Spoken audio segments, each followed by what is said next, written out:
Ini penebangan pohon di Monas. Oh, okay. 190 pohon hilang gara-gara keinginan Anda untuk menyelenggarakan Formula E di Monas. Orang bilang naif sekali kalau seorang Anies Baswedan tidak tahu bahwa itu cagar budaya. 190 pohon kenapa Anda tebang?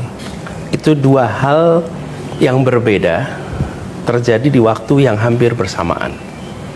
Satu adalah uji coba aspal di kawasan salah satu ruas jalan di Monas.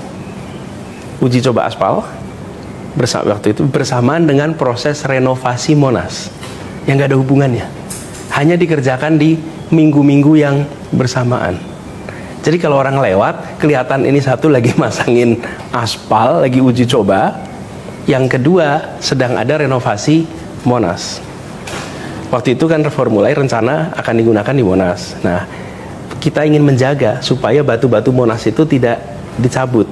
Caranya dipasangi karpet, terus di atas karpetnya dipasang aspal.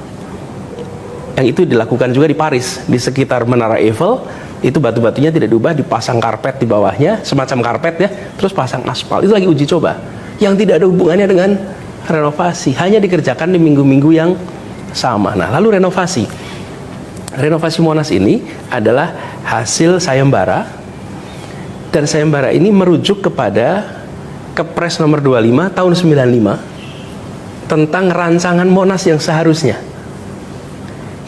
itu merujuk kepada rancangan yang dibuat arsitek Silaban. Dalam rancangan arsitek Silaban itu, Monas itu ada Tugu Monas di tengah, lalu ada 4 jalan yang diagonal dan 1 di sisi selatan yang kosong. Perancangan aslinya begitu, dan itu ada di Kepres nomor 25.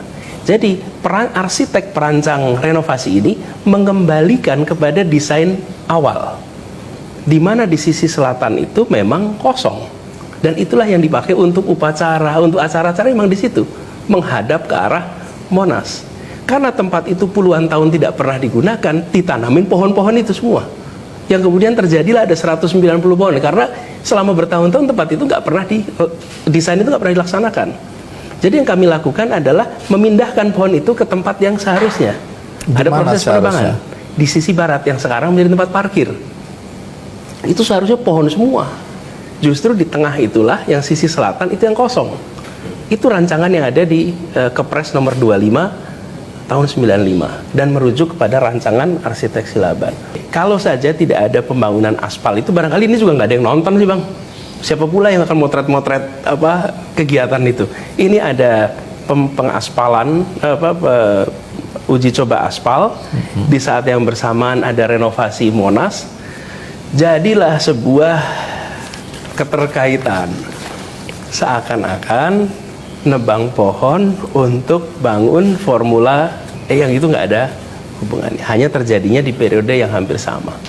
Jadi bukan maksud Anda menebang pohon itu untuk membangun sebuah sirkuit ya? Tidak. Tapi di luar sana kan yang diketahui masyarakat ya seperti itu, bahwa Anda menebang pohon untuk membuat sirkuit di Monas. Saya rasa ya mudah-mudahan penjelasan ini menjelaskan Bang, karena itulah faktanya.